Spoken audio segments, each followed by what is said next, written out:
Mes chers compatriotes, notre pays est en train d'être détruit sous nos yeux. Il est impératif d'agir sans tarder pour empêcher l'irréparable, à savoir la balkanisation du Congo. Une menace imminente qui met en péril notre souveraineté. Nous n'avons plus d'autre alternative. Il est temps de sauver notre nation du spectre d'effondrement. Depuis le 30 juin 1960, notre pays n'a jamais affronté un défi aussi existentiel. La guerre qui ravage actuellement notre territoire menace l'unité de notre nation. Dans ces contextes d'extrême urgence, la cohésion nationale doit s'imposer comme notre priorité politique absolue. Chaque jour, nos villes, nos territoires, nos villages et nos provinces tombent sous le joug des agresseurs, tel un héritage laissé à l'abandon.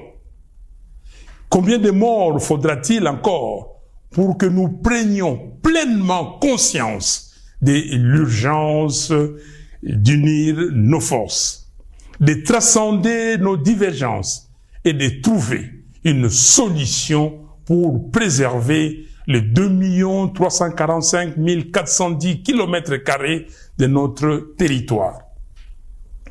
La balkanisation du Congo, insidieusement orchestrée sous nos yeux, ne saurait être tolérée. C'est un projet ignoble, une profanation de l'héritage légué par Simon Kimbangu et Patrice Lumumba. Aujourd'hui, plus que jamais, il incombe à chaque Congolais d'assumer sa part des responsabilités dans la lutte pour la sauvegarde de notre pays. Cette guerre, ces souffrances, ces vies fauchées en grand nombre nous enjoignent à un profond changement d'attitude. Nous ne pouvons plus nous permettre l'inaction ni la complaisance. Il est de notre devoir de contrer ceux qui cherchent à diviser notre peuple et à nous précipiter vers notre propre perte. Face à l'ampleur du désastre, la division interne est un luxe que nous ne pouvons plus nous offrir. L'initiative congolo-congolaise, que nous qualifions de processus de Kinshasa, proposée par la CENCO et l'ECC, constitue une opportunité historique pour mettre fin à la guerre et reconstruire notre pays. Ce projet ne se limite pas à un simple appel à la paix. Il incarne une profonde refonte de notre approche politique, une véritable révolution dans notre manière de vivre ensemble. Je lance donc un appel ferme à tous les Congolais, quelles que soient leurs appartenances, à se rallier à cette dynamique de réconciliation et de cohésion nationale. L'heure est à la responsabilité individuelle et collective. Il est temps d'agir pour sauver notre pays.